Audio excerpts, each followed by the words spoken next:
Hey everybody, welcome to an episode of the Tiger Minor League Report podcast here, recapping Week 8 in not only the minor leagues, but the Tigers. I'm Rogelio Castillo. Alongside me, Brandon Day and Chris Brown will be on momentarily as Chris just shot me a text real quick, and he'll be running a few minutes late, and Brandon should be on here momentarily. But right now, the Cardinals have scored a pair of runs, and it is now 4-0 in the bottom of the fifth. The Storms are starting to come into the St. Louis area, and it was cool to hear Jason mention Chris's name on there on that stat on Dingler. So that was really cool. Thank you to Jason Panetti and FanDuel for scouring Twitter for that stat, and that was a great pull there by Chris.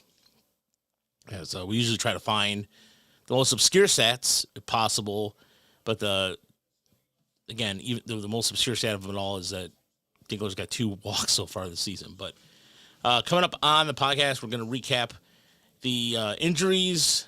We kind of see how everybody's doing in rehab. Right now, there was just announced about an hour ago or so by MLB Central, and then Emily Walden that Dylan Smith has been called up to Toledo, and he's been putting up some really good numbers. And if you go to our YouTube channel, we did a breakdown of Dylan Smith a couple weeks ago. His stuff has played up a lot better. He's been getting guys on both sides of the plate, and he just looked really good. And so congratulations to him as he's taking the path of the reliever, and he seems healthy as well. So it's going to be a really good sight to see. But, the bats have gone a little cold, Kevin. It's Sonny Gray. This is Sonny Gray. We're looking at right now Sonny Gray in his prime right now. It's just not like days of old. So, yes, Dylan Smith was in Erie Adam. He's been relieving there for a little while now. Or just put in the reliever role this year, and he's healthy, and so it's a good development for the Tigers. It's the Tigers look for a swing and miss guy.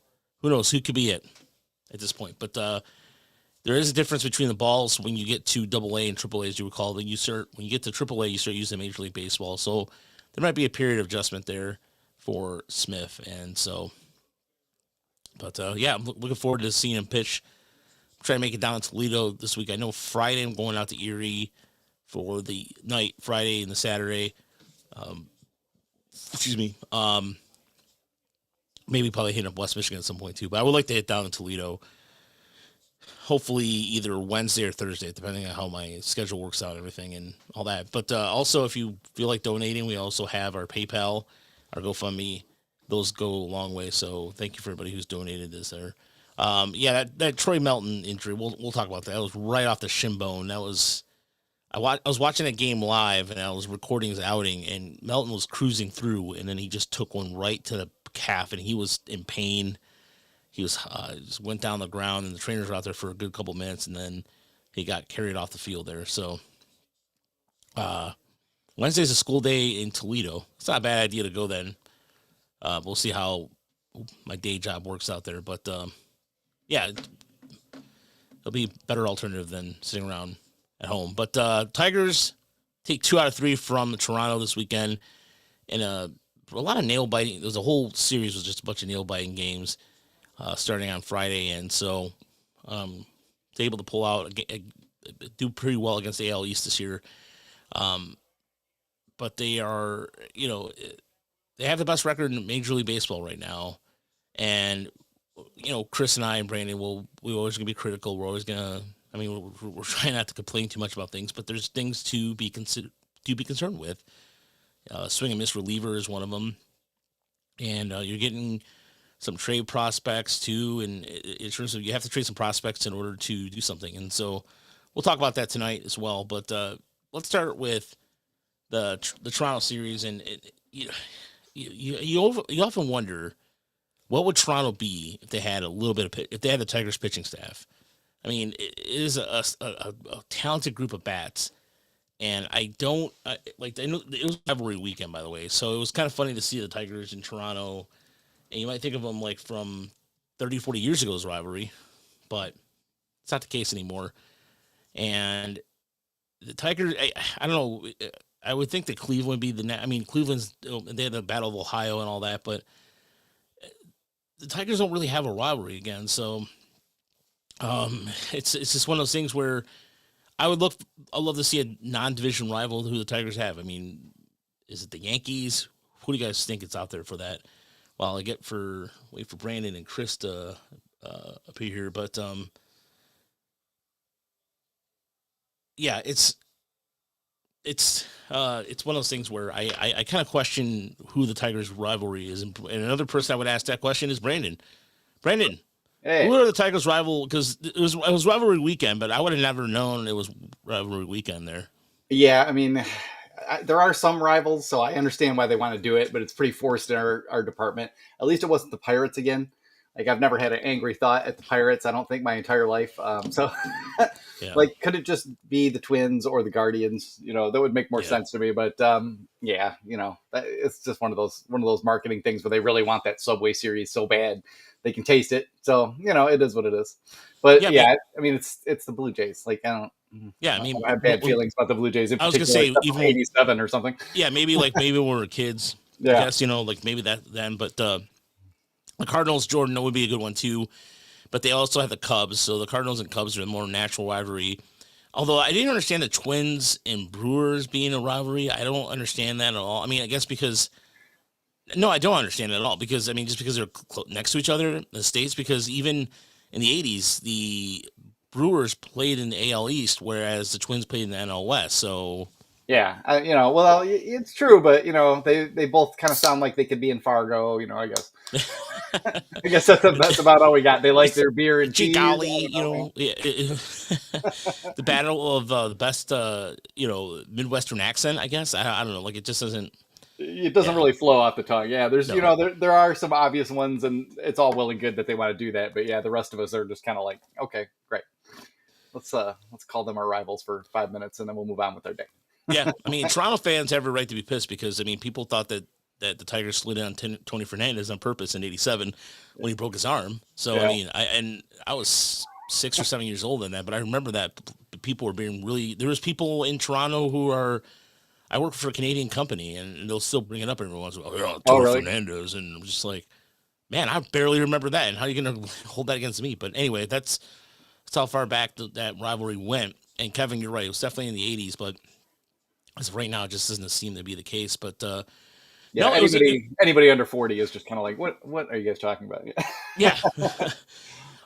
Jackson Jobe last night winning his 8th start as a Tiger, and the Tigers getting it done in a really, the questions of the bullpen are coming up right now. Hmm. We know that there's not a swing and miss guy. They had a bullpen start tonight for because Casey Mize on the IL. They're gonna have Scooble start tomorrow, and then there's gonna be a bullpen start on Wednesday, so that Flaherty can start on Thursday against Cleveland.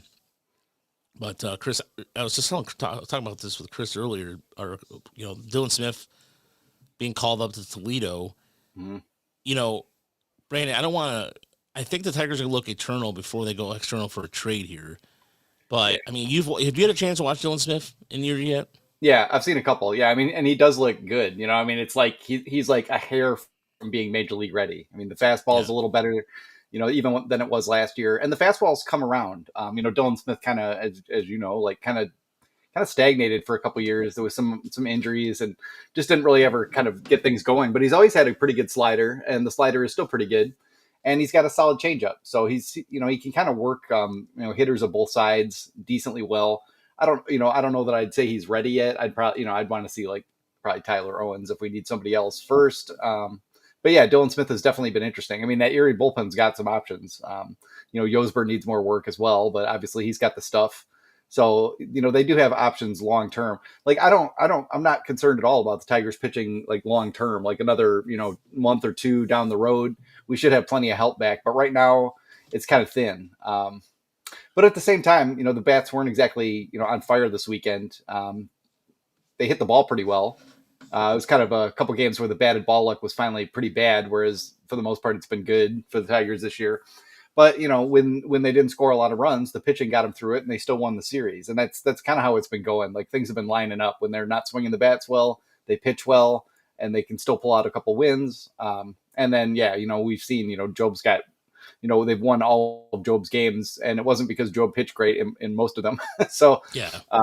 they've been bludgeoning teams too, and it's just kind of how it goes. I mean, the injury trouble so far this year has been so minor. The fact that we finally we have Olsen with a ring finger inflammation. Like, I mean, in years past, we would have just laughed at that because that's just like, okay, great, that's fine. We don't mind that a bit.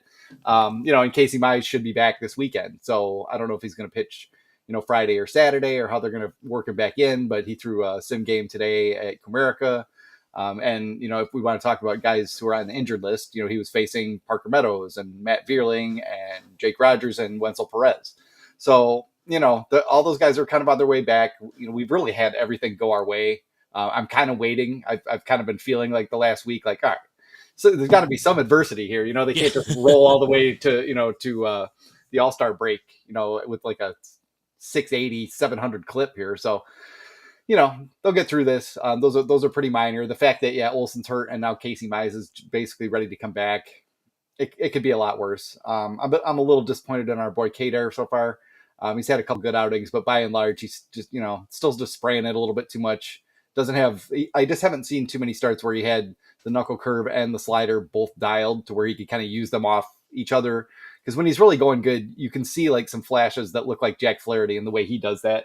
And Montero has a better changeup as well. Maybe a better fastball, although the command of the fastball is an ongoing issue. I was going to say he leaves everything over the plate. That's a big problem with fastball, because when he tries to set up the fastball early in the counts, it seems like he can't establish, so he's just wasting too many pitches. And just about everybody else on this team, the thing the Tigers are really good at is jamming guys and not being afraid to come inside with the fastball. And Montero occasionally will do that, but he's still not consistent with it the way a lot of the other guys are. Yeah, and the other thing too about what I noticed about this weekend, or against the Cardinals too, is like the Cardinals are one of those teams that are just like Lars Newbar. Those guys they're not a power hitting team necessarily, but they are a team that can just go really good speed and like kind of station to station, kind of old school National League Baseball vibe to them. And so this is a team that they're not gonna go away pretty easily, especially at home. They have the second best record behind the Tigers in all of baseball. So even though it does look a little weird, I'm not gonna lie, just watching the game earlier, how empty the stadium is in St. Louis. Yeah, I mean, these are, by their standards, these are dark times, I guess. Yeah. But yeah, it's starting to come around for them where it looks like, I mean, if they had like a couple stars, which they always kind of had to kind of back up a roster like this, they kind of look like just about any other Cardinals team of the last 15 years, because they have, they're playing great defense. They don't necessarily strike a ton of guys out. Gray will, but not too many their other guys do. They've got a big arm in Halsey in the bullpen and a couple other good relievers. But I mean, they kind of play fundamental baseball when they're going right. They pitch and defend really well, and they don't strike out too much. They all have a 2-strike approach. They can put the ball in play a bit. And I think they've got like 44, I think, home runs. I was looking at them yesterday, which isn't bad. So they're at least like in the mix, with some power as well. They're not selling out for it, but they can hit the ball over the fences if you're slipping up with them. So yeah, it's not a bad team. After a couple of, kind of rough Cardinals teams in ways you don't really, at least we're not used to seeing over the last 15, 20 years. They kind of give the feeling like they're starting to come around a little bit. Yeah. And here's the thing too. I was just mentioning this too about Toronto, and Toronto's got some bats in the lineup, but if they had a little bit of pitching, there would be a completely different team. And before we go on with the Cardinals series too, you see Riley Green continue his thing on Friday, still struggling against lefties, but not to nitpick that, but it was the Tigers doing the long ball, doing extra base damage on Friday. And I will say this, I'm glad I don't see Dalton Bershow anymore for a long time. That guy is a pain in the ass. Yeah, he is. Kind of in all phases of the game, he is an annoying player, and I liked him. When he was available, it didn't seem like a bad idea. And I actually, when they traded for him, I kind of thought they were getting a deal there. And maybe it didn't play out right away. There's been some injuries and stuff, but he is a valuable player out there. But yeah, the Blue Jays don't really scare you either. Apart from Vladdy, you're just not that worried about anybody in the lineup. To extreme degree. But they have like some complementary pieces, like being able to get Alejandro Kirk in there when you really need a ball in play is helpful. They've got some some ways that they can work with things. And it's not that I thought AJ Hinch got outmanaged in any of those games, but like the advantage, that we've seen like the entire first part of the season wasn't really there. And it really hasn't been there in this game either. No. You bring in Gunther, and usually, that's worked for the Tigers quite a bit, but Gunther's not really my ideal of a starting opening. Yeah, reliever. I was kind of surprised to see him out there like that, and so it is kind of. They've tried Holton, and that hasn't. Holton's still kind of a little shaky so far this year. So maybe they should have gone Herder. I don't know. But yeah, one way or the other, if people are worried about the bullpen, I guess that is the thing to worry about. But it's just that we don't really have that much compared to normal years to worry about. So we're kind of digging down a little bit at this point and trying to figure out long term how can we dial this bullpen in. They really could use one monster if they've kind of got like their usual stockpile of like 8 solid to good relievers. Maybe Will Vest will occasionally touch greatness, but not consistently. So. Yeah, there's already kind of like the suggestion that the Tigers should trade a prospect to get a reliever, but I think they're going to look eternal first before they even consider that. And I think that the evidence is we saw that last year, pointed to last year. And so I think one of the biggest issues that the Tigers have right now is not necessarily an issue, quote unquote, is whenever they go to the bullpen too. Like it's not like Todd Holden's gotten. It kind of looks like human, if you will. Yeah. And so now the question is like, so how do you utilize a guy like Brisky, or not? I'm sorry, not Brisky, but Herder more? Mm-hmm. And it just seems like he only comes in a certain situation. Or am I wrong about that? It just seems like there's just the way he's been used. It's like surprised he's not going out there more. Yeah, and I'm not sure if that's kind of a function of Holton struggling and Gunther maybe not being as good as they need him to be, but they've it seems like they've gone to Herder like when they were in trouble. Which, he's not really a fireman type. None of our lefties are.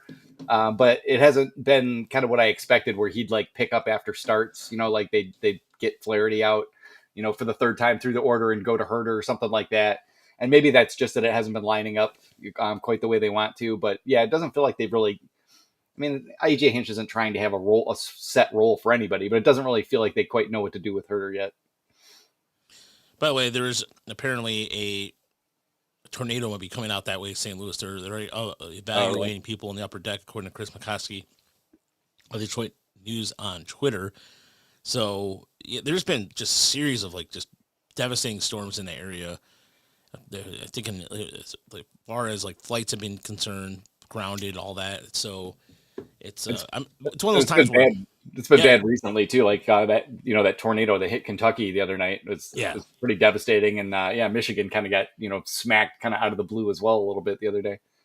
Yeah, I'm just glad that, outside the rain, there's no crazy weather where I live. Like, it does get a little thundery, but nothing like worried about wind blowing away. But either way, the one thing about this weekend was before we start the going in the minor leagues, what have you, is I am a little concerned about the bullpen, and I'm only concerned because until we see a guy in the likes of, because I don't think Jordan Balkovich or Balazovic hasn't pitched. I think he hasn't pitched yet since May 2nd. So I have to double check that, but I haven't. Now if Smith is coming up to Toledo, which means that something tell me that there's going to be somebody going to IL in Toledo. So I don't know. Like I'm going to keep, how we are. We just keep things in perspective as much as possible. Not to nitpick that, but I am going to nitpick. The last thing I'm going to nitpick about this tonight's game is Sonny Gray looking like Sonny Gray from Minnesota. What the hell is that? Yeah, or Sonny Gray from like the 2013, 2014 A's against us. I remember distinctly when Sonny Gray showed up and we were like, who is this little punk? And I liked him because he was kind of pugnacious on the mound, especially for a rookie, like going right into the postseason, matching up against Verlander and Scherzer and stuff. And he was a tough competitor then. And he's managed to, he doesn't even look that different overall this time. He's kind of refined some things, but still kind of a pest for us. Still not the dude that we're handling real well. Still has a damn curveball. Let's just go away. Yep. Still in not much else, not throwing ton of off speed or anything like that. It's pretty much still the 2-pitch guy for the most part. And the other thing too that the Twins. The last time we spoke, it was like a lifetime ago. The Twins they set their 13-game winning streak snapped, and are sitting now right behind the Tigers, a half a game up on Cleveland for second place. And even with all the injuries, Brandon, I mean, this is now a team with injuries, and they're still, Cody Clemens is like, hey, I'm going to come up big and hit a game-winning home run here and there. Yeah, well, they're used to having injuries, right? It doesn't phase them anymore. They're used to like Buxton, Correa, Royce Lewis, just kind of like cycling through the medical tent. I kind of expected that they would have a bounce back year this season, just because you can only, it's a talented team, and you can only expect them to just be banged up and struggle or fall apart absolutely the way they did at the end of last year without either turning it around or firing their manager. So here we are. But I don't feel bad. For a little while there, they were all sticking with us, and now everybody's 5 games back or worse. So, it is what it is. Yeah, it is what it is. It could be. We're about to get, Matt Vierling back. How are they going to deal with that? Yeah. Or like, for that matter, here's the thing too, Verling. So you also have to consider Jake Rogers too, who's been changing. I noticed his bat stances. He's changed up his bat stance. He's holding up his bat a little higher. He's got a front foot going forward a little bit. So he's been hitting the ball. But again, that's also Toledo. Like, you're hitting against 38-year-old Carlos Carrasco. It's like, anybody, it's like, it's not the Yankees AAA affiliate. It's just you're talking about the ultimate definition of 4A players. Yeah. Scranton was not a good. We'll talk about Scranton a little later, but their farm isn't that good, and so they're one of those teams that seems like they've kind of stacked it with like guys who might be able to come up and like help them in a pinch and that sort of thing. They are not particularly impressive. So yeah, it reminds me of the old Toledo teams from like the mid 2010s or 12, like just very veteran laced teams that are just not prospect heavy. They're just placeholder there. Yeah, and George Lombard isn't up yet. He's still a little ways away from there. So yeah, that's the one guy over there I'm really, really super keen on. I don't see a whole lot else to get crazy excited about. So yeah, Lombard Jr. I think is in Double A. He got called to Somerset, so at some point that's right. Yeah. So it would be good to see him against Erie. So while we wait for Chris, because Chris said that he was going to run a little late. The other thing that I wanted to mention to you was just as far as like performance-wise this weekend. Well, not performance, but it was anybody like Dylan Dingler. Here he is with the stat that Jason Benetti mentioned about him earlier. Thanks to Chris, he found on Twitter. Yeah, nice shout out there. Thanks, Benetti. Yeah. Thank you, Jason. That was really cool of you to do that. Yeah. Now, what are you gonna do with? Obviously, you're gonna probably end up sending down Thomas Nido because he's got some bad hip luck. But yeah, Tomas Nido can't really hit. No. If he could, he's a good defensive catcher. If he could hit, he would have had a full-time job somewhere as somebody's backup. So that's a no-brainer. And I don't know like how much more Jake Rogers brings in value, but he is one of the top defensive catchers, in baseball, and so that can only help the Tigers. It's not a massive upgrade from Nido probably, but he can't be, can't be any worse with the bat. Nido, you kind of like had him come up and squeezed a bunch of kind of BABIP luck out of him and dropped some singles in and had some clutch hits. He's a veteran. He knows the league. He's not fazed by anybody, and he kind of did his job there. But yeah, getting Jake back should help them a little bit. It's going to be really interesting when this roster is all back together, because like figuring out playing time is going to be tricky. You figure Baez is going to play some third base because as much fun as it's been to have him in center field, you're not going to like not play Parker Meadows. And that's not a problem they're going to have to worry about probably still for probably 2 or 3 weeks. I would assume he's going to need some time to get ramped up even after he's eligible to return. But like how do you fit Keith in? If Keith, isn't getting a ton of at bats, is that going to be a problem for him? And he's going to be sitting around too much. How are you going to split the time with Vierling? But what it really comes down to is that, you can send Nido down, you can send Malloy down. You've got room to move some guys out of there, and it'll just be a deep roster with, without tons of stars. But the way things have gone so far, freaking everybody has a 800 or over OPS right now, just about. So it's just all been kind of coming up aces in that department. They're getting contribution still, even now, up and down the lineup. And, we can look at Dylan Dingler and like, yeah, he's striking out too much. He's not walking enough. These things are typically harbingers of, things that don't hold up, but he's hitting the crap out of the ball, and when he's getting his pitch, he's hitting it, and he's hitting it hard. So, he's doing just fine. And, having Jake back and maybe Dingler catches 3 starts out of every 5 turns through the rotation, they kind of go back and forth like that. That'll be good for them both too, just to be more rested. So yeah, hopefully he can kind of keep it going. Yeah. So Stan was saying that Needle can only be DFA'd. I didn't think that was the case. Wouldn't he just go back to Toledo if he's on the 40-man? Yeah, I thought so. Yeah. So if he's on the 40-man, wouldn't they have to make room for him? Well, he might be able. Maybe he can refuse. I haven't looked into this. That might be the case. Yeah.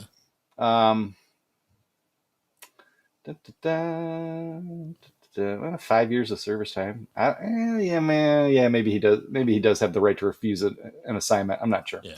We'll have to check. Yeah. All right. Yeah, because I know he's been around for a while, but I just thought that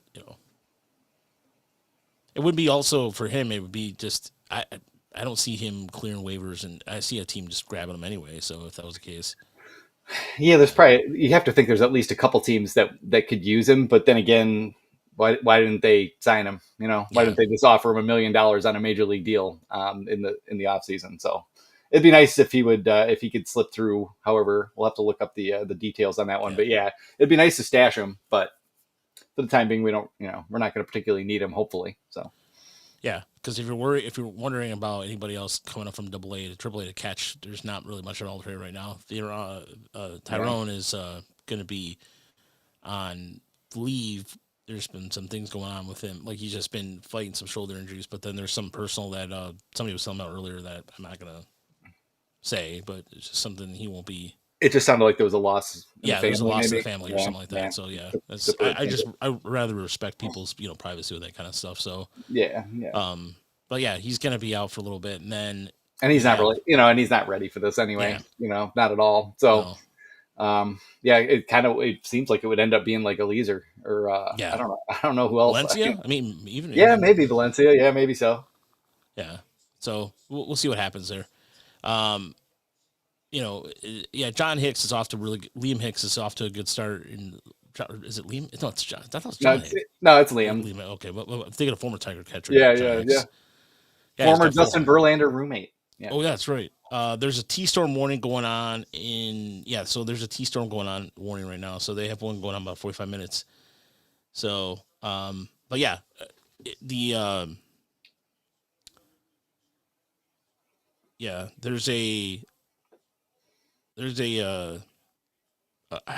thought this game would be canceled. I really thought that was going to be canceled. I know it did kind of seem like it was going to be. The thing about Liam Hicks though is that like he can hit. He's like kind of a good hitting little catcher, but he's not very good behind the plate. There's no chance that AJ Hinch and Chris Fetter want a dude who's like a mediocre framer and blocker back there. That's just not their MO. So I don't know. I'm sure that's why he wasn't protected, is just because he wasn't really seen as an option in that regard, at least to catch much for them. So yeah, we're a little thin at that position for sure. A little bit thin infielder wise, although we do have Gage Workman back, which is exciting. Oh yeah, that's so. And then he promptly hit a home run. He's going to be playing center field for the first time, and that's going to be expectations where the Tigers are going to put him wherever they want, wherever they see fit. It's going to be I think for him, look, I thought the Tigers maybe might trade him or something like that, but maybe they have alternative plans for him, because you look at the situation right now. You have Young at third, you have Navigado, you have Lee, but I think you're just going to put Lee more at second this place, and we're going to get the Lee here too. But Workman's a good athlete, and it's just the thing is that can he cut out his strikeout rate a little bit more than he did last year? I mean, he led the Eastern League in hits last year. He was he's a very plus defender in the infield. Mm-hmm. Yeah. I don't know, Brandon. I mean, it makes Toledo a little more interesting, that's for sure. Yeah, I mean, I kind of like it. I wanted them to keep him over Kreidler, and the reason is because I like guys who have some trajectory going. And for all the struggles that Gage Workman has had, he did get a lot better last year by ditching the switch hitting, finally starting to pay a little more attention and letting the Tigers coach him up. on his swing mechanics. And I'd like to see them get another chance to keep working with him for a year just to see if something happens. I mean, he's one of those guys who, you know, he's not going to be a starting player, but he does have pretty big secondary tools. And compared to Kreidler, you know, like Gage Workman can run, Gage Workman has power. Ryan Kreidler was never going to do much of anything. So I would much prefer to have Gage Workman down there, even if, you know, it's only as some kind of a quick hitter, you know, call up here and there to fill a spot type guy. I just prefer him over Kreidler or over Navigado, to be honest. So yeah, I'm glad that they got him back, but again, you know, it's a minor matter. Let's just put it that way. You know, if that becomes a crucial matter, we got a problem. So yeah. Yeah, and I like Kevin's question. Can it be Workman? Can Workman be Verlaine 2.0? I like to think that because he has with more power, perhaps. It's just the problem is that he just strikes out too much, and that's what my concern is. But if he can continue to, I will say this: watching him finally when he went from being a switch hitter to just the left-handed hitting and kind of getting back from his tendencies, he is a guy who's squaring up the ball a lot better. Mm-hmm. But that being said, now it's just a matter of can he hit. Now we'll have the metrics to know whether you can hit high velocity or whatever the case is going to face in Toledo. Yeah. I mean, he struck out 30% clip in his Rule 5 time, right? So he was still doing 40%. Yeah, 40. Yeah. So still doing Gage Workman like things, and so you want to see, Well, my hope with a guy like that is because we know he was a little bit stubborn about whatever it was, his dad or his high school coach or something, whatever. He had someone that he trusted. He didn't really want to make big changes for the Tigers. And when they finally got him to do it, things started to, kind of track in the right direction. So now he goes up to the major leagues and gets his feet wet, but also gets his butt kicked. And so now you just see, did that kind of put him in the mind frame of, okay, I'm going to work with these guys. I realize there's things I have to learn. That level is super hard, all that stuff. It's a super long shot. He's always been a long shot really since about 2022 when it was clear that things just weren't really clicking for him. But, things have been moving in the right direction with him, and he's a really good athlete. And the Tigers like that. It's kind of like the Patrick Lee situation where, like Brett Callahan gets hurt at West Michigan. We'll talk about this later, I'm sure. But, that gives Patrick Lee finally like an opportunity to move up. And it's not that anyone expects Patrick Lee to like necessarily figure it out and hit like a devil, but super huge tools. And that's something we, all three of us have kind of brought up repeatedly is that back in the old days, in the dark times, in the Avila years, you might only have 10 guys that even look like they were potentially major league athletes. And now even the guys who like are fringy and you don't think are going to work out, they have tools. So, doesn't hurt a bit to have Gage Workman down there. I don't expect to get a ton of help from Toledo at this point, other than hopefully some pitching as we go along.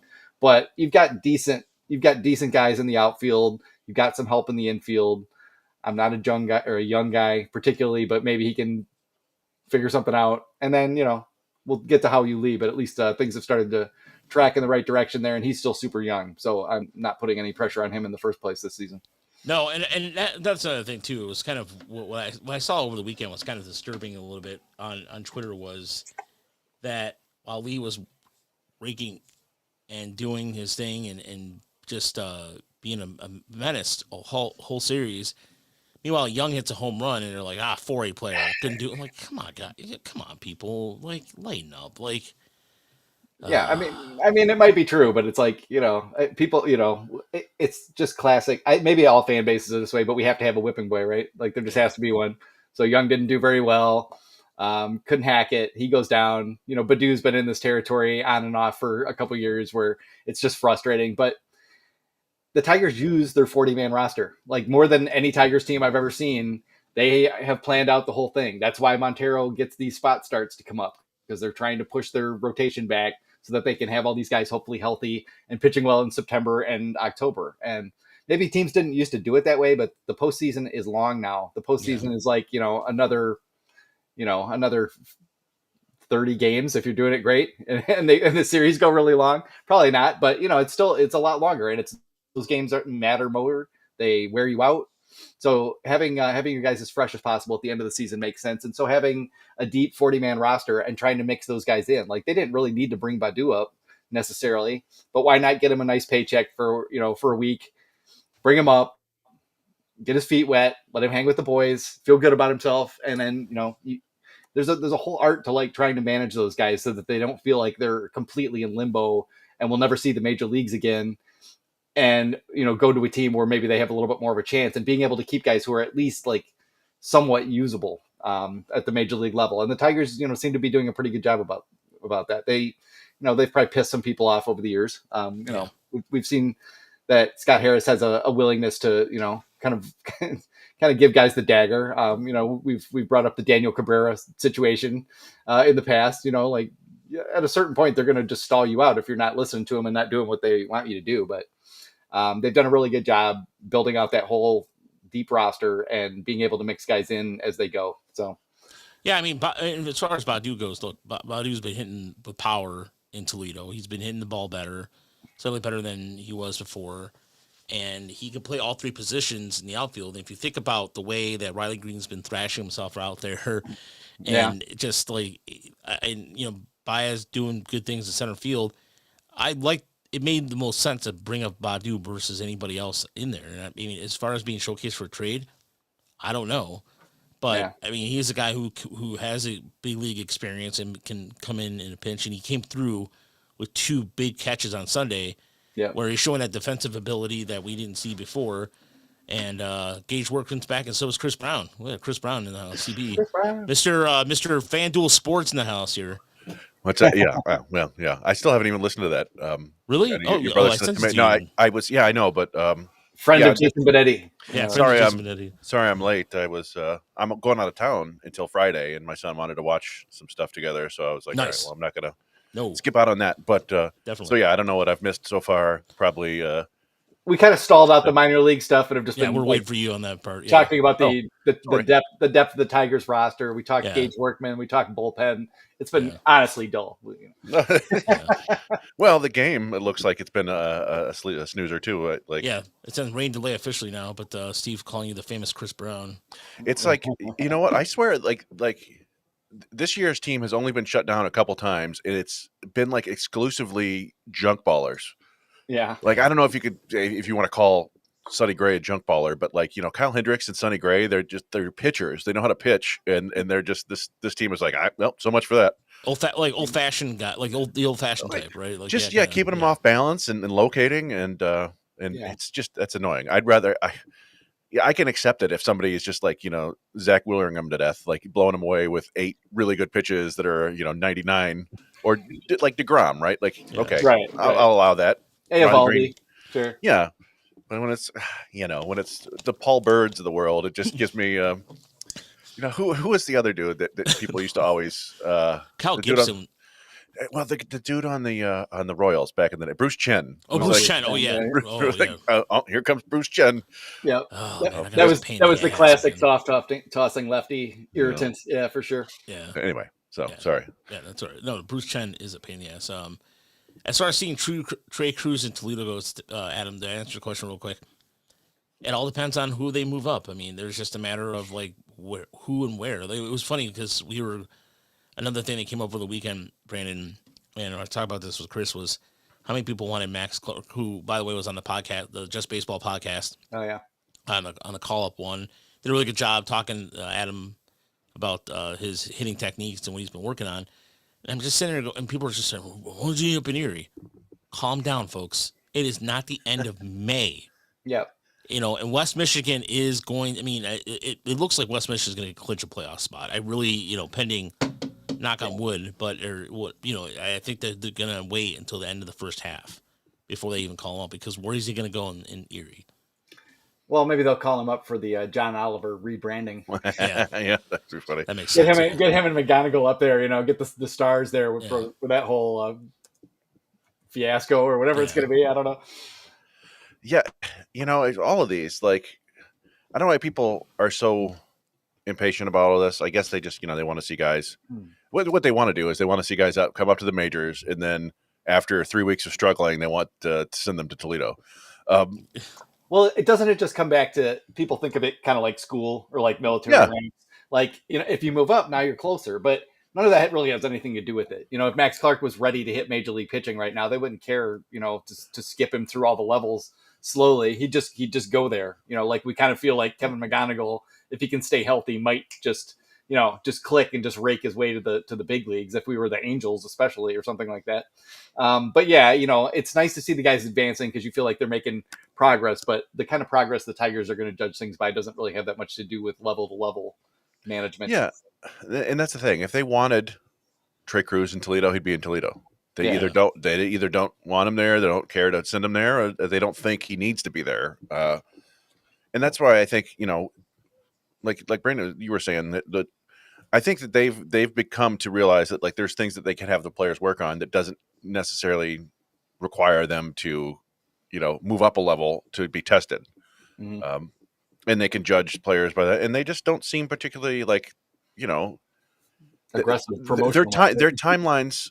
It doesn't seem to, generally speaking, it doesn't seem to be affected by performance, by numbers. Yeah. Like some of it, like Dylan Smith. Okay, that may be partly because we need some more relievers. See if he can handle AAA, and he's a guy that if he's legit, then they probably have to add him to the 40 man or risk losing him. So they want to see for how he handles AAA. Yeah, that makes sense. Whereas Mendoza, they brought Mendoza up for a little bit, but then as soon as they decided they didn't need him anymore, they just sent him right back. And he was great in Toledo, and he went back to Erie, and he's been great there. He's Mendoza. He just Mendozas around. Yeah, and he's erasing the meaning of the term in baseball. Yeah. He's the Mendozer. Yeah. But no, you're right. Like people want guys to move up because it feels like progress. But I don't know. I think you can see progress in many different ways. Yeah. And as we've seen, we keep bringing up the Madden example, but there's a lot of them like that where it's like, we want to see you do this one thing and then you will move up. But while we're trying to get you to do this one thing, we're going to leave you there. And we don't care how long it takes. When we start seeing you break off good changeups and handling lefties, okay, you'll move up. When you start handling left-handed pitching as a left-handed hitter, okay, we're into it. Now you can move up. If you can't handle velocity, we're going to kind of make you stay there unless we've decided that you're just not going to see enough of it to test you. And then we will move you up. But it's all about what can be tested at each level more so than where each guy needs to be in some kind of a stepping progression. Yeah. So we got a couple of questions Steve with the FanDuel, what a joke. Fires a crew, studio crew, then gets St. Louis people to do our show. Walter Bridges, Gray was sharp on the edges tonight. Stando was talking about Dick Mountain being signed by Kansas City. Mm-hmm. Dick Mountain is always there. Never goes away. Well, yeah, I mean, they had to send they sent two pitchers to the IL, right? Lugo and Reagans. Yeah. That's not fun. That's it's I guess the Tigers have Mize and Olsen on the IL now, so yeah. But if these are our injuries right now, I almost feel embarrassed to complain about it. It's like, okay, so Casey Mize had a tight hammy for a week, and Reese Olson's ring finger is burning because he's not married yet. If that's as bad as it's going to get early in the season, I mean, we really have been very lucky. I was as worried as anyone that losing Parker Meadows is really going to screw them up, and it they have not. I can't even say they haven't missed a beat. They ran over all the beats and crushed them and made some kind of beet juice and drank that and then powered up even more and then ran around and just beat the crap out of everyone. What's that pomegranate juice, that palm juice, whatever the stuff is? Palm. Yeah, palm stuff. Yeah, that's like that. Adam wants to know what the MLB Development League. Are you talking about the wooden college bats? Is that what he's referring to? Or he may be talking about the hot and ready list. The hot and ready. Oh yes, the hot and ready list. Yes, that's right. Adam, basically, if you see a player like Brady, I think he's referring to Brady Allen. He's on let's just say this, he's getting some seasoning done. So Gage Workman was on this list at one point too. Just keep that in mind. It's not the end all be all on there, but you're basically getting more playing time somewhere else somewhere in the backfields of Lakeland. Well, yeah, and there are roster limits for every level until the complex league, I believe. And so I think you can have 27 or is it 28 in AAA and AA and 30. Any of it, there are roster limitations, but there's an overall number of players you can have in your system that is greater than that. And sometimes this is kind of an artifact of getting rid of short season ball and the I forget what it's called, but it's the limit for minor leaguers you can have. That's basically so you don't have 6,000 minor leaguers. Yeah. But there's not enough room for all these guys now, and so there's some people that they like as people and as organizational guys, but not necessarily as prospects. And so when they don't have room for them, they send them to the development list. And in there, ready list. Yeah, they're either down practicing, or they're learning how to coach, or they're just sitting around playing video games. It's like they're it's like kind of strange. It started just a couple of years ago. It's like the army. It's people in the military, like they sit around the barracks. Yeah, no, and there is. I think you said Workman went down there. I think basically with Workman, I think that was part of him just getting him some reps facing left-handed pitching as a left-handed hitter when he gave up switch hitting. Yeah. And you may see a guy like, all right, we're going to turn this position player into a pitcher. He goes to the development list and comes back, a month later or something like that. But it's it seems like like Peyton Graham, Christian Santana, I don't know if those guys went on the development list, but it's kind of the same deal where it's like, all right, we need a major intervention with you. Yeah. So we're pulling you out. You're coming down to Lakeland. Yeah. Yeah. Things like that. Yeah. Yeah. So who was also on there too at one point? Dave Myers. But an early version of that, technically. Yeah, when they moved him from a pitcher to a position player. Yeah. He started playing third too. I think he started playing third too at some point. Yeah, he was playing. Yeah, boy, that was a weird one, man. Throwing 88-mile-an-hour sinkers or let him hit. Yeah, I remember him sitting. And then what happened? He ripped right through a bunch of levels real fast. Yeah. All right, so the old days. Here is the good old days. Here's the Weber report for Week 8. Toledo is now just a game under 500 again. They have been playing better baseball as of late, just been hitting the ball. They scored 20 runs. I think it was on Thursday against. Chris, you missed a part of us making fun of the Yankees AAA affiliate because what the hell that is. There was some, a prime example of a true 4A team, if you will. Yeah, they had they used position players twice in that series, and the second time was and we've seen this. Sometimes it just happens in the minors. But the second time was it was a tie game, or they were up by a run and they had to use a position player. It was like, nope, all right. So and Workman does add. We mentioned Gage Workman here. He does add a different element to the Mud Hens, give him another some more firepower. And Lee had Lee was mentioned on the hot sheet this week on Baseball America, and we did a video on it's called Pump It or. Punch it or pump it, I think. Yeah, pump it or punch it. I don't know. Punch it or pump it, yeah. And we were talking about Lee's performance in the last couple of weeks or so, and he made the hot sheet and also there was a new gentleman over at Baseball America who was talking about some of his advanced stats.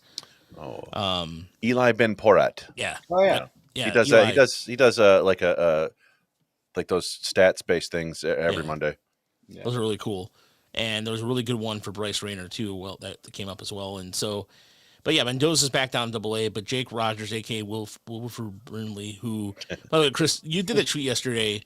It's the biggest tweet we've had all year. It was it? Yeah, like in terms of impressions and engagement. And those those that missed it. People love the stash. People love the stash. And I got to find Jake, Adam wanted to know. Oh yeah, Adam on Twitter. You want to know an update on Troy Melton? Nothing as of yet. So he took one to the shin, like I was mentioning this earlier. Chris, we're talking about the it was brutal, absolutely brutal. Did you see it, Brandon? Yeah, I just saw your clip of it. Yeah, and it did not look good, but. I shouldn't even say this because they're not telling us anything. I didn't know Brasinho was on the IL probably for like 3 or 4 days after it happened. So, I mean, it could just be a really bad bruise that keeps him out for a week or two. We heard it's not much. We've heard it's not much with okay. Because it seems like that's what I've heard there too. Yeah. But with Melton, like the thing you worry about is a fracture. Obviously, it seems like we probably would have we would hear about if it was that bad, but I mean, he got he got carried off the field. That's how. I mean, like as soon as you saw that, I mean, he just went. His face went like just. It was brutal. It was absolutely. He was cruising through. Like Richmond's a really good team, but he was dominating. Yeah, that was arguably like the best he's done so far this year. That's just such a bummer.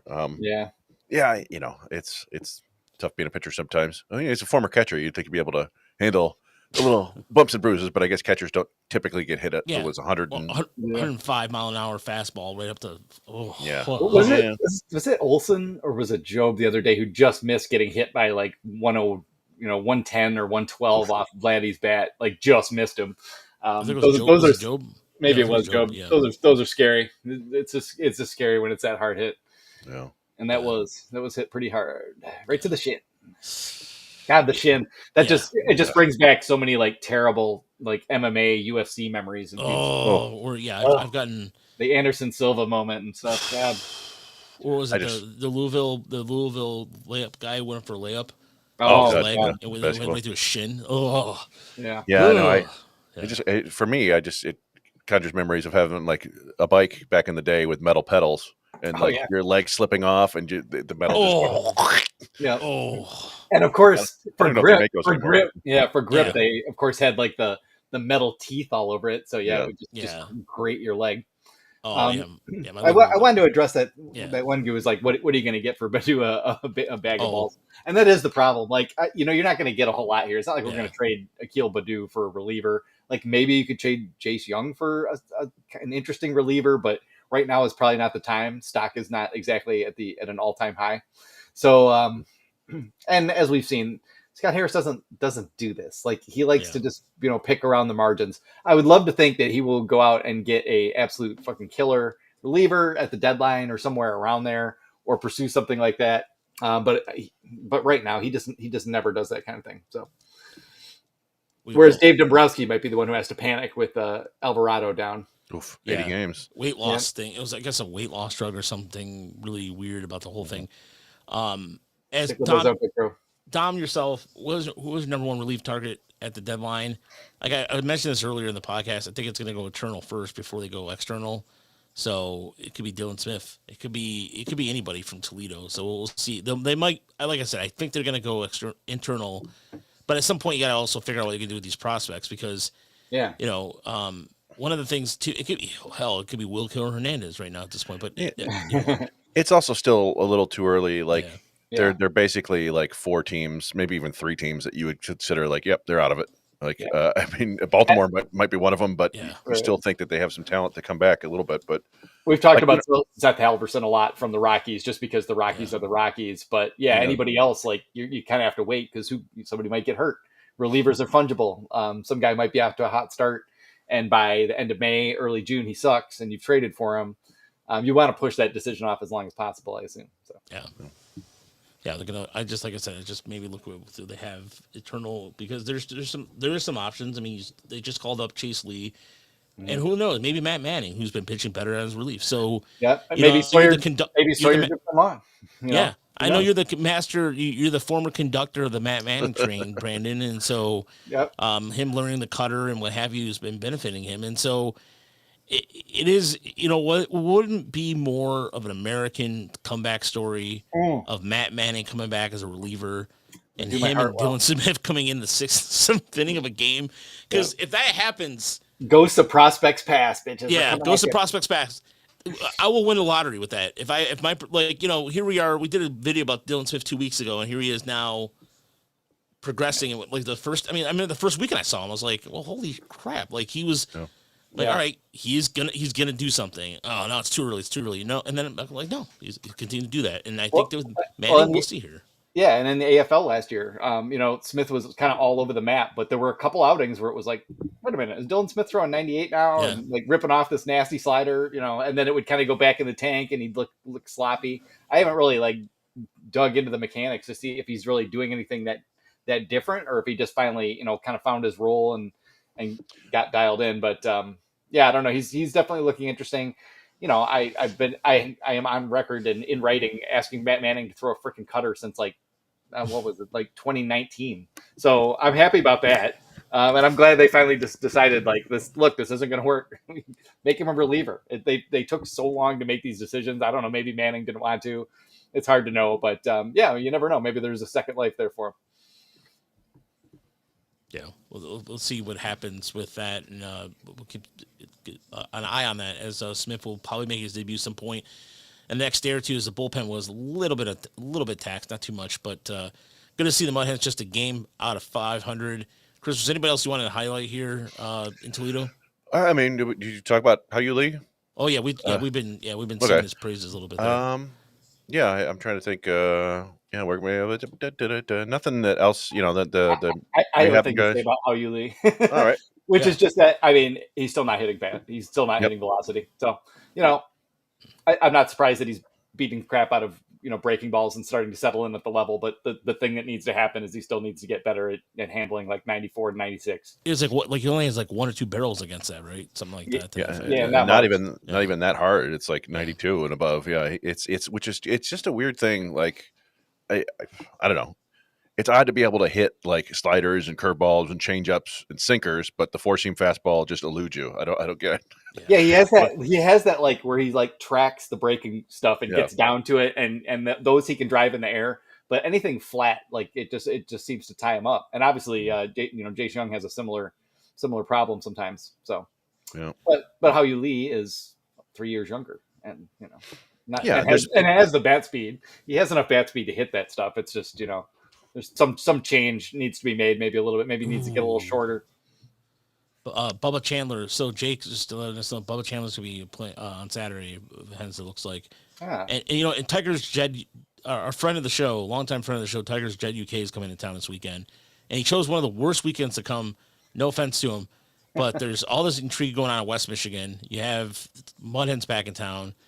You have Hartford coming to town against, you have Hartford coming to town. I'm supposed to go out there Friday, and the Rockies have some interesting prospects, and so it's like shit.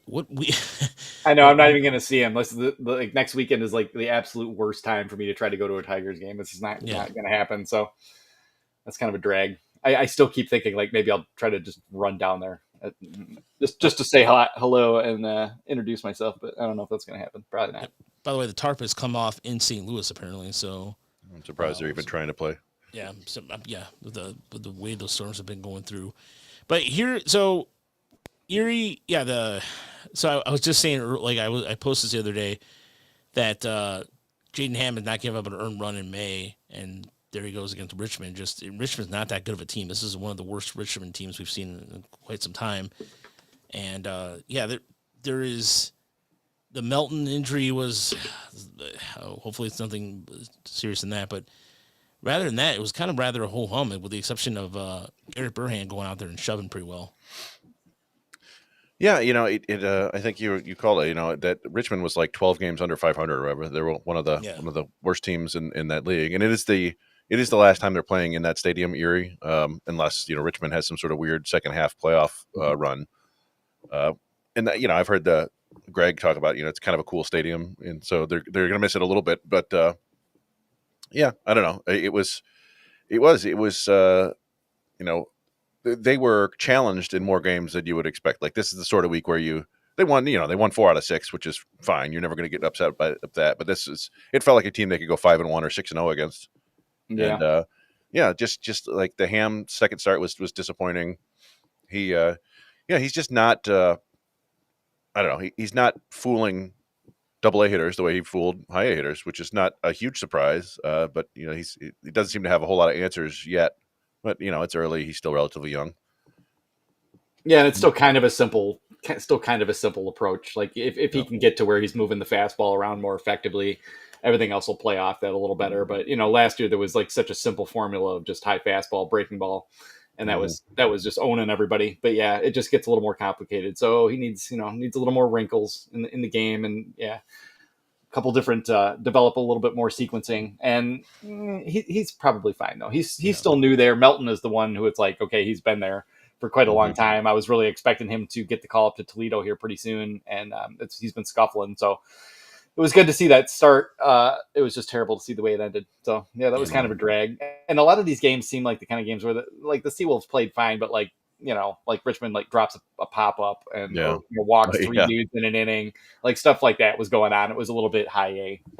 Yeah, high A, in my opinion, or more like more like single A. It was kind of single A. Yeah, like the Marauder. Watching the Marauders play defense, like every time I watch them, basically the Brayton Marauders have looked terrible on defense against Lakeland this year. But yeah, so in Akron has still stayed pace with Erie, so it's not much of a difference in terms of the standings comparatively speaking to West Michigan, who I believe gained 3 games up on Lansing, I believe, after this weekend. So, but no, Erie's just doing it with just simply old-fashioned. It's not a team that's gonna hit the crap out of the ball. Mitchell, to answer your question, whether Briseño and McGonigal are going to be back, McGonigal more likely we're scheduled to come back this week. Briseño, we still have a timeline for that. So if you're going to the game tomorrow, we don't even know what happened to him, do we? Yeah, I don't know if it was like a residual effect from there was a strange incident in one game where it was a guy was just doing a warm up backswing and hit him like right on the funny bone when he was catching.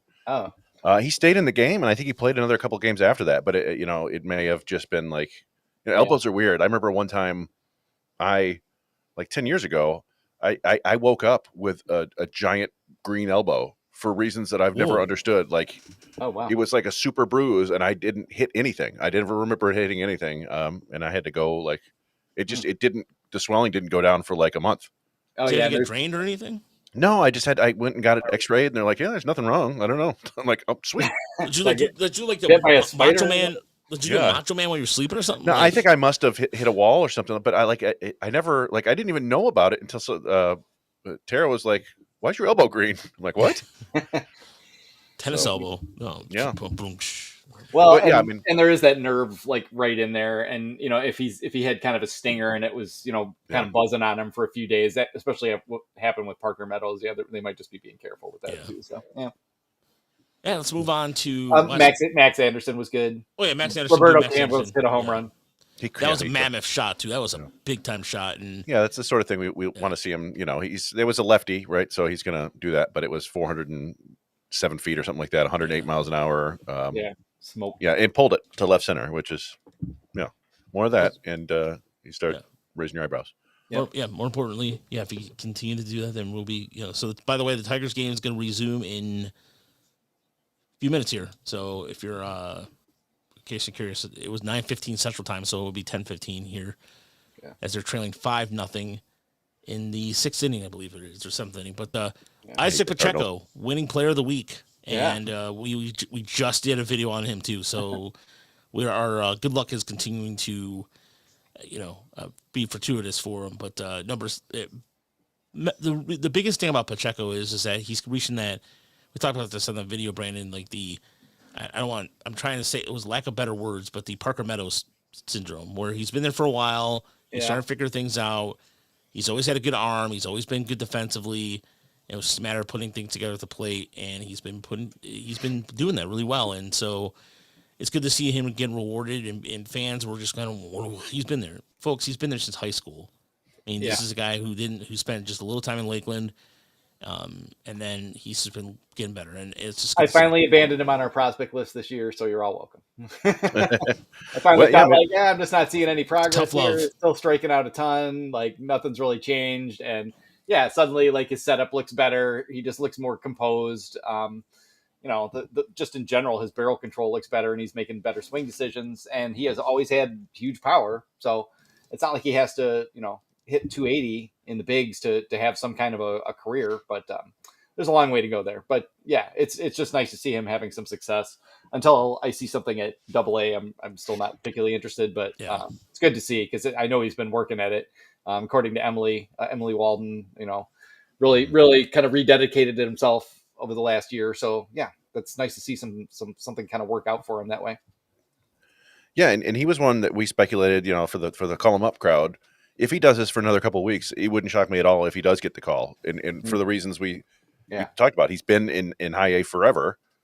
He needs to get tested at a higher level, and there's not really anybody blocking him.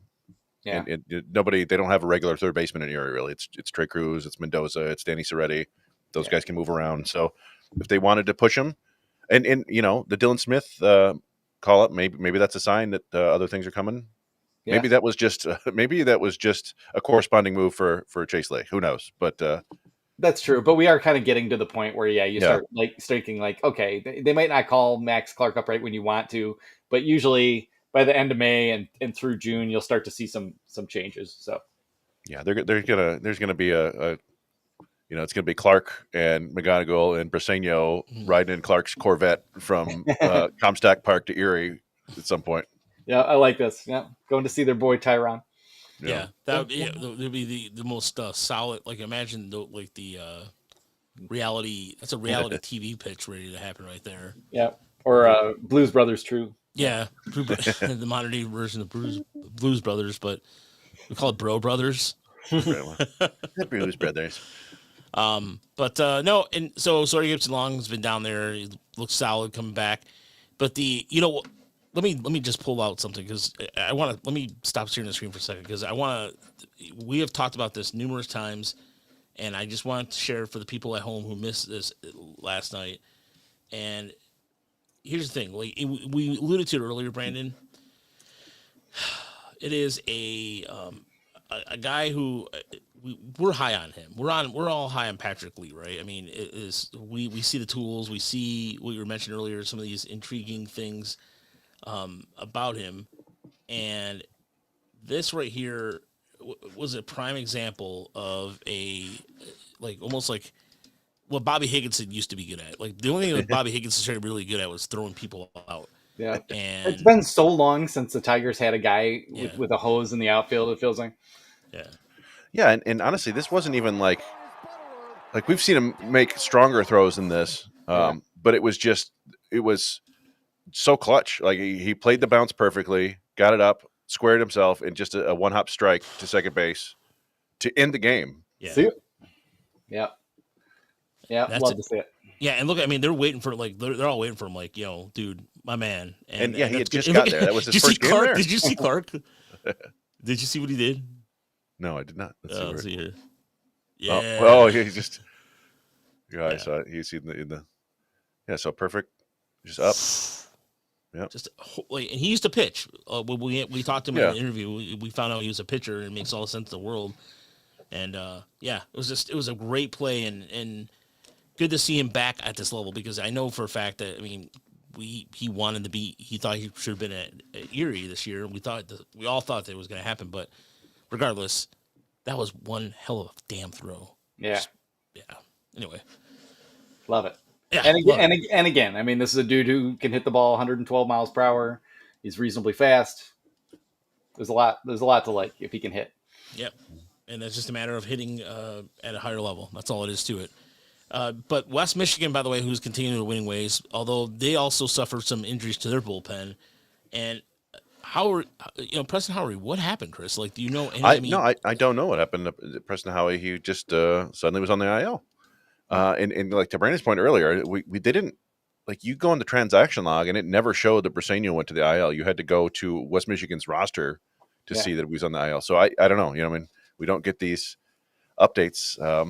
And we talked earlier about their bullpen was locked down, and now Marks is up at Double-A, and Howie is injured, so it's kind of Ashman right now. Although Max Alba had a monster performance, 4 innings, no hits, 7 strikeouts. Taking over for Surwa in that one, who was also pretty good, but So that was the best Max Alba may have ever looked. and Marcano, I think, backed up Gibson Long both times, and was just like. He must have been super frustrating because he's just like every time it's just they pound it right into the ground and easy out, no runs in 9 innings. There was and here's the thing too about the kind of frustrating outing a little bit at first was Andrew Sears went out there and hit a couple of guys. He hit one in the wrist and I think one in the arm. But then it's because I thought he hit him in the helmet when he was trying to bunt, right? Oh yeah, that's what it was. Yeah. So that's right. Like. Yeah, I'm not going to stop calling him a psycho until he comes on with us because I like it what he does these psycho things. But as you see there, like he's had those 2 monster blowups, and then like every other outing has been really good. So we're hoping that we can catch him next time we catch a pitch. We actually see him pitch entire 5 innings because it's almost like the Wilmer Flores thing. Every time we go see Wilmer Flores pitch, either it was really good or just had a bad start. Plus, those Andrew Sears games go by really fast. So the Cardinals game is back on. John Brevia is in for the Tigers. Wilson Contreras looks like he got instantly another single. Yes. Yeah. Thank God. Yeah. The Cardinals are paper cutting the Tigers to death right now. A bunch of series of just damn paper cuts. Yeah. But anybody else you guys wanted to go over here? Max Clark, by the way, did have a home run, and like it was mentioned earlier, Chris, he was on the just call up the call him a podcast or whatever that podcast is from Just Baseball. Some good listening. Recommend those guys to check that out. Yeah, I mean, it was also like, Winslow Perez came back and got hit. He was playing fairly well, and then he got hit by a pitch and left the game. It didn't look too bad, but it was just like, get him out of here.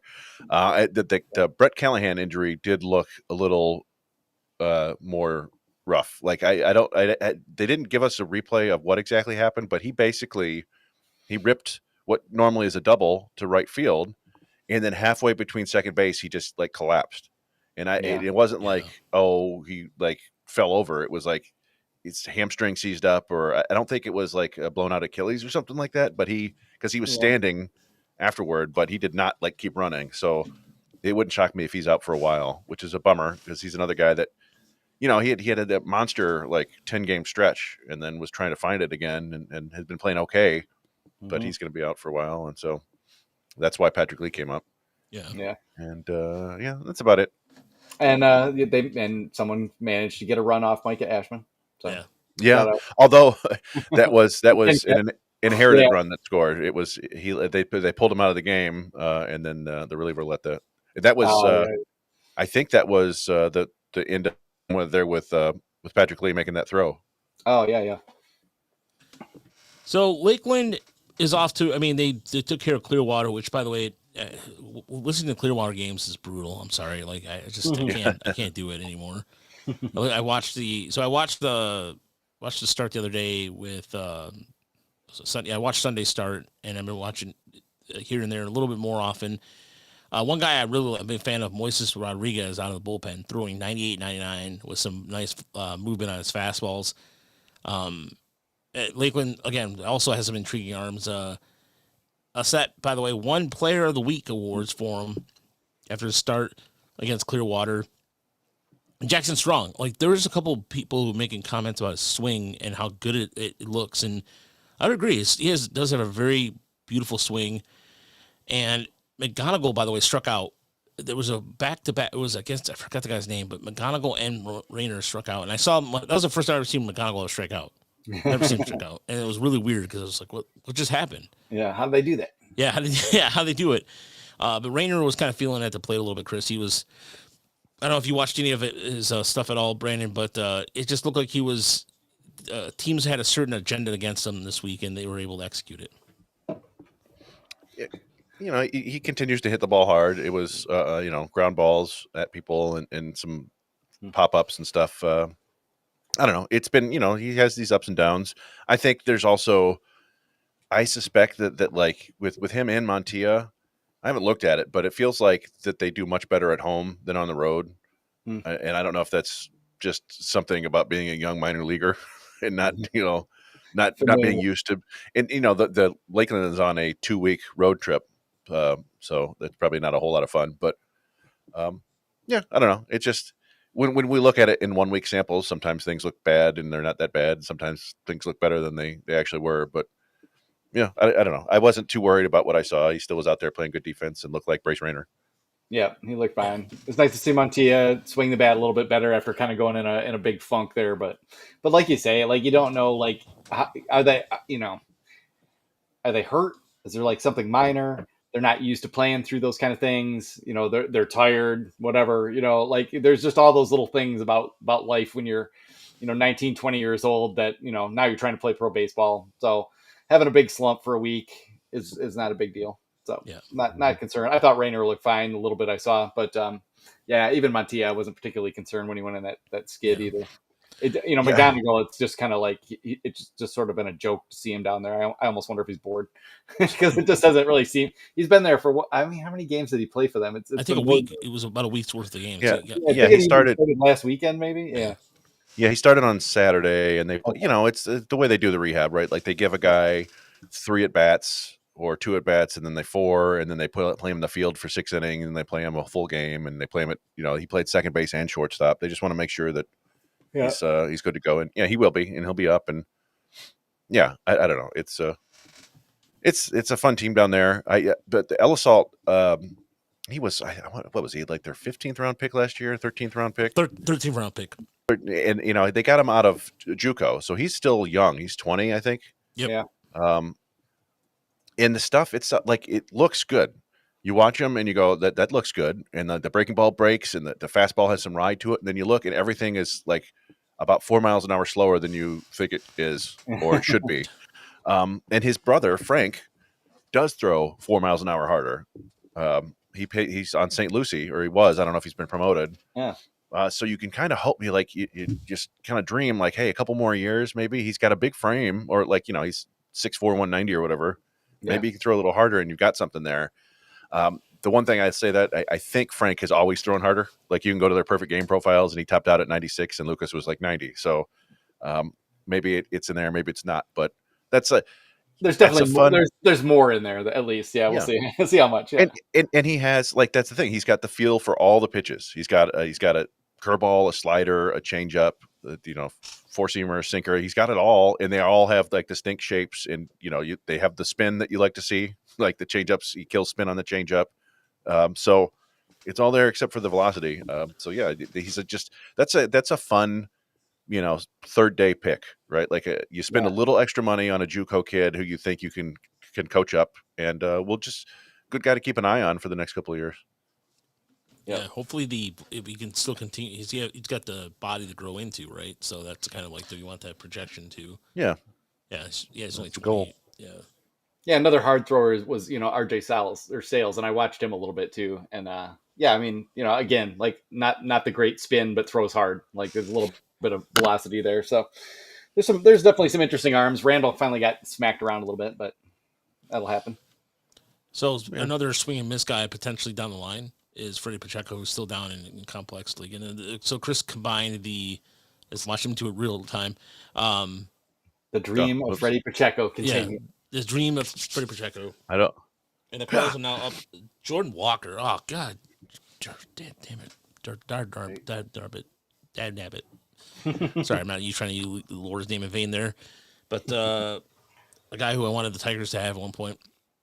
It's 8-0 St. Louis here as the Cardinals continue to.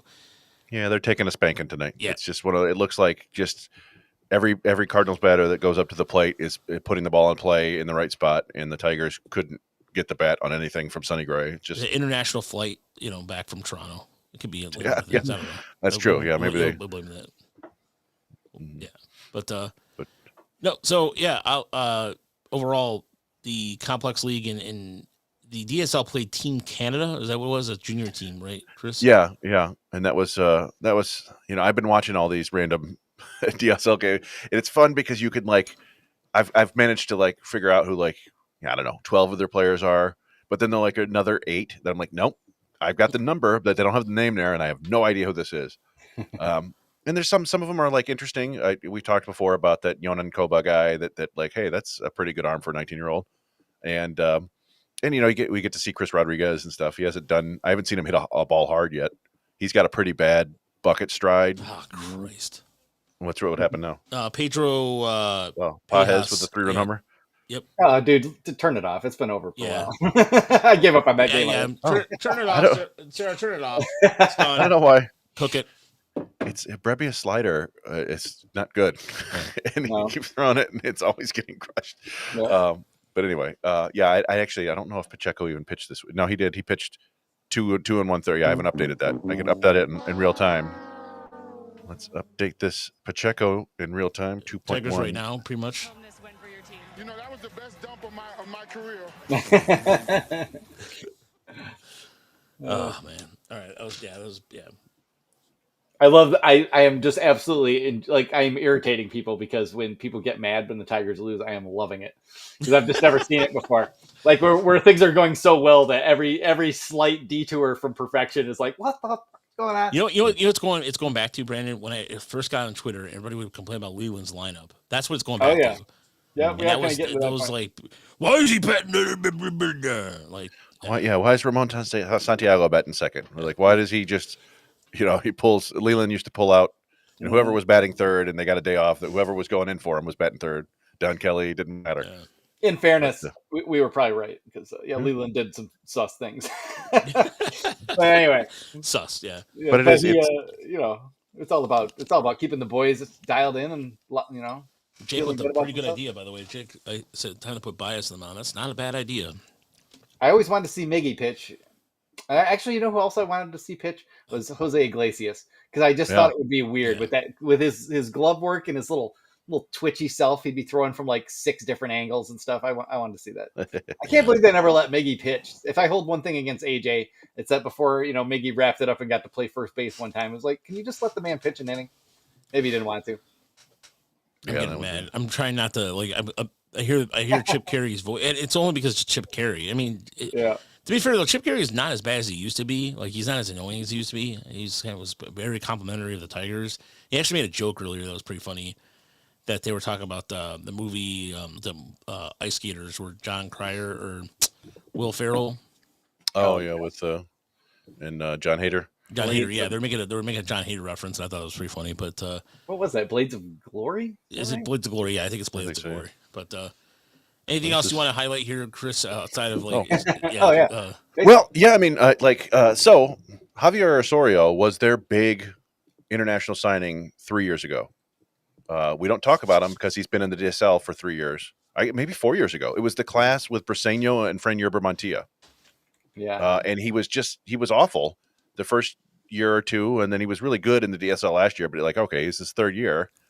And he's doing some things in the complex league. Like, it still looks like a guy who's a free swinger, but he's doing a lot of damage with the bat. He's stealing bases. Like you're starting to see the tools kind of monster that got that big contract. And then, you think about it, and he's really only a couple months older than Montilla, who's just one level higher than him right now. So it's like, well, maybe I've never seen somebody who spent 3 years in the DSL and then figured it out and made it to the majors.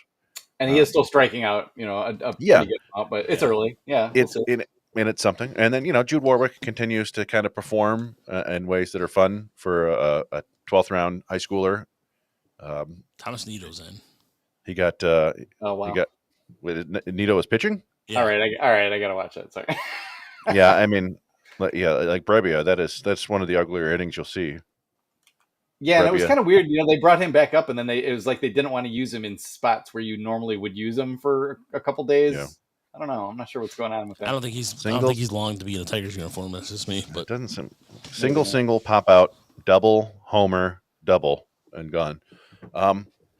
Yeah, Jose Dixon didn't have a great week. Pinto is fun. The pitching down there is really fun, even if we don't get to see them a lot. Salcedo throws hard. Jank Diaz is coming back looking kind of strong. Scheffelbein has had some control issues, but whatever. He's 18 or barely 19. Yeah, that wasn't what was advertised, but he's 18. Yeah, or 19. Yeah, and who knows? Like he has a really big breaking curveball, and it wouldn't shock me if the umps down there are like, nope. I cannot see that. Yeah, and then Ali Tanner is that Australian kid. He's kind of fun. He's got some. I think he's like 90-91, so it's not a huge arm, but just fun arms down there, and then hopefully we get to see them at some point. It's it's tough. So oh, and Nito just plunks. Who is that in the head with Mason Wynn with 55? I think. Oh god, he's laughing. That's good. I like Mason Wynn. Good player. Yeah, I like him a lot too. He has really, really good arm. Like he's like yeah. I mean, he was a monster pitcher. Like he was triple digits from the mound. So yeah, I think he's the hardest recorded throws from shortstop so far since they've allowed that from Statcast. Still think like Sean Dunston probably would have. Oh yeah, Sean Dunston. That's a reference. But Cardinals fans were all mad there. That was funny. Yeah. Oh God, Cardinal fan. It was so funny. There was a joke about Cardinal our boy fans. Just took 60 miles per hour to the dome. Yeah, Dickerson and Bobby Scales were talking about Cardinal fans a little bit and their expectations, and it's a real bummer for the run differential. Yeah. The Pythag needed a little bit of correcting, though. It needed a little bit of urgency. Everything was going too well. Yeah, I actually kind of like this. Like the Tigers right now could use a beatdown. Yeah. If you ask me, they need to be humbled a little bit. Yeah, things were going real smooth. Yeah. If you're gonna lose big. Yeah, Get might as mad. well. I mean, again, maybe it's an international travel thing. I don't know, but regardless, yeah, it's a long year, and I don't want people to freak out about it. So hopefully they don't. And they got Derek School going tomorrow, so there's It always that. helps. Yeah. Yep. And then there's the bullpen day Wednesday we mentioned earlier. Then Thursday Flaherty goes comes home. Man, they should have. I figured they were going to try to get Flaherty against the Cardinals again, just so he would start throwing harder. Oh yeah. I actually seriously, I kind of thought like it might be better to have the bullpen day against the Guardians and start off with Herter or something like that. Mm-hmm. Try to get Ramirez out of there the first time and then do what you got to do after that. But I can understand it. They want to beat. I mean, like there's nothing else we could do better than we're doing right now, other than to get to play the Guardians and the Twins and punch them in the face. So trying to set up to do that makes good sense. So yeah, this 4-game series this weekend should be kind of like the first. I mean, I don't know if you can still. Yeah, I don't even know if you can call it a big season or a big series, but as far as like an important early season series, this would be about as good as you could do. So hopefully we can knock them down a little bit. Brandon, does that mean the Tigers and the Cleveland are going to be the last two teams standing in the AL Central? Sorry, a lot of Buck Martinez rubbed off on me over the weekend, too. Yeah, this is a huge series. This could determine the fate of both clubs' seasons, bro. Yeah. These two teams are colliding their way after a bitter and postseason game and series over the weekend or over in 2024. And so these two teams are definitely going to carry out their kind of pitching styles and what they're going to be able to do against each other. Will AJ Hinch sit Tarek Skubal in Game 4 of the series, knowing that he fears the Guardians now? Is AJ Hinch mad at Stephen Voigt for winning Manager of the Year? 248-539-9797. Plunk Stephen Vogt in the dugout. Oh man! But all right, so we're out of time. Thank you so much for watching. Thank you. We're gonna have the new West Michigan notebook coming out tomorrow. Emily was in Fort Wayne over the weekend, and she actually got to go on some TV, so good for her to see that. And so there's also an article posted today from Joe on some prospects. So you know Dylan Smith was on that list. Chris did a really good job on his Reese Wilson article. Highly suggest checking that out. Got him hurt. Good. Yeah, just a ring finger. He'll be fine. He just needed a couple of starts off. This will just keep him good for the long run. I think. I mean, it every now and then it's fun to go back and see like why didn't we? I don't know.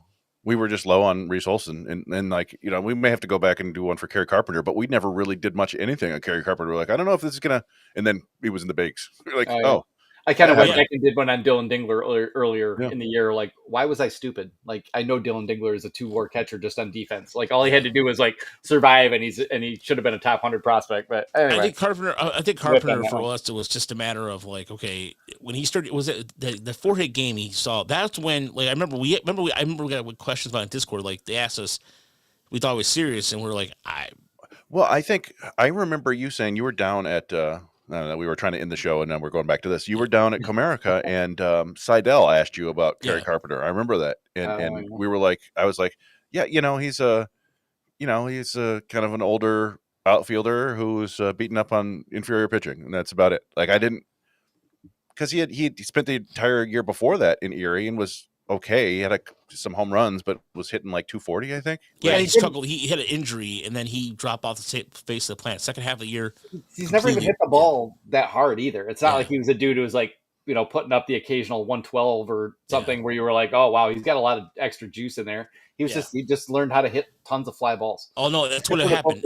It was the second half of the year. I remember it specifically. Watch Brett Callahan for the same reason. No, because we were looking at his numbers early on the first year, and he was like, and then he fell off the face of the planet, and we were like, okay, well, we're expecting the same thing. It didn't stop. He kept hitting it more harder and further, and that's what happened. And even as a defender, like Kerry Carpenter, I will say the one thing about Kerry Carpenter that surprised me most is this defense in Erie has come a long way. Way. He's gone from he's a DH to like he's an acceptable outfielder. Like he can do some things out there. His arm is decent. It's better than I expected. So he's gotten better as a player, and that's another lesson there, I guess. But I don't know. I don't mind when we're like too high on guys and they don't work out. It bums me out though when we miss the guys who like are good players. We're like, damn it. Right. You'd at least like to have identified that, okay, this guy has this much potential. I don't think he's ever going to get there. And then he does. And then you're like, oh, well, I told you. I mean, he had it in him. I just didn't think he'd get there. Well, you know, like he had a bad week. You had it in him. Yeah. Michael Brooks right there actually has the answer, which, as always, from AJ Hinch makes plenty of sense, which not wanting to show the bullpen in game one. That makes perfect sense. Yeah. I'm an idiot. You're the man, AJ. Thanks. Yeah. That's why and the Tigers have scratched across a run. That's good. Sweeney singles, Dingler single, Badu double. Oh, that's good to see Badu having a little something. And these are all, it's off a lefty. Whoever Jay King is. John King, in relation to former Tiger reliever Eric King.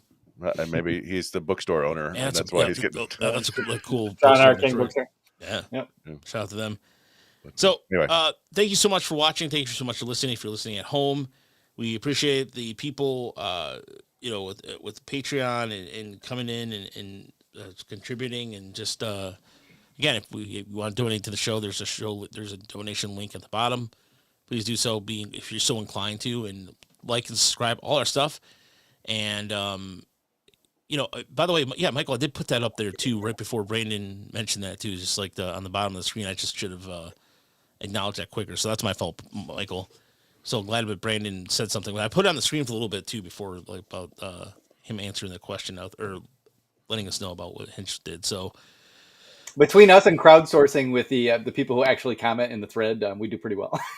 Yeah, a lot of good folks who know what they're talking about over there. Yeah, it was funny. I commented on somebody posted my tweet yesterday about the run differential on Reddit, and I went and commented on it, and then started getting prospect questions about it, because I made this very long explanation about the farm system being the best it's ever been, because in the 80s it was terrible, and blaming a lot of things, blaming comment on him being a cheap asshole, and and all that stuff. And it's true, Rod, just complete history of the Tigers farm system. Yeah, I can. Yeah, I mean, there is a. I want to do that. Like, I really want. Like, one day I want to do like a book on the farm system. Like, I've like, that's the. If there's a book I want to do, that's what I want to do. Like, if I've always want to write a book, and that would be it. I really wanted to be able to like embed and follow the rebuild from like, all right, it's happening to. Yeah, this is my book idea. Yeah, from the day Dave Dombrowski was fired until they win the World Series in October this year. Yeah. Now that you know what, we could probably do a book on Mostly that. I just want to be in the draft room and hear the discussions. But that's never going to happen. Yeah, it'd be nice to talk to them about the draft discussions, but you never know if you're going to hear retrospective perspectives on it rather than what was being said in the moment. It would be nice to know. You know, it'd be nice to. It'd be nice to just Zach Neto. Like, tell me. Zach Neto, the Zach Neto question. What? It'd just be nice to have the three of us acknowledged in some way, shape, or form on Dan or Jason or stuff like that. Just because I know that there's been things that we've done that's been said, and that's fine. It'd be cool. Just one couple. Like Chris got mentioned tonight, so it started. That's all good. I still haven't listened to it. It's just a tweet. I know. But yeah, I appreciate Dan coming on the podcast and all that for all these years. Yeah. So I've gotten to talk to Dan. Yeah. So it is what it is. I have his book. I have his book collection in my basement now. That's how cool Dan Dickerson is. He was like, "Do you want these books?" I'm like, "All right, cool." Yeah. And that was one of the coolest. I'm never going to sell those books either. So Dan Dickerson has a leather-bound set of baseball perspectives. Yes, he does. Going all the way back 30 years. Yeah, and it smells like rich mahogany leather in my basement right now because of Dan Dickerson's book. And I have a bunch of books I still have to give to Chris too. That he had extra that I have to give to Chris. Like, it's like a box full of books. And I've seen Chris like 4 times since then. I still haven't given it to him. Yeah, it's hard to just walk around with a box full of books. Yeah. It looks like not, like a weirdo or anything. But I have a whole house full. So yeah. Oh, thanks, there you go. Yeah. So thanks, Michael. I mean, look at the bookcase behind me, and then there's some downstairs. So, But thanks so much for watching. Keep it classy, everybody. Have a good week. We'll see you on Thursday for the Tigers and Cleveland series, and then otherwise we'll see.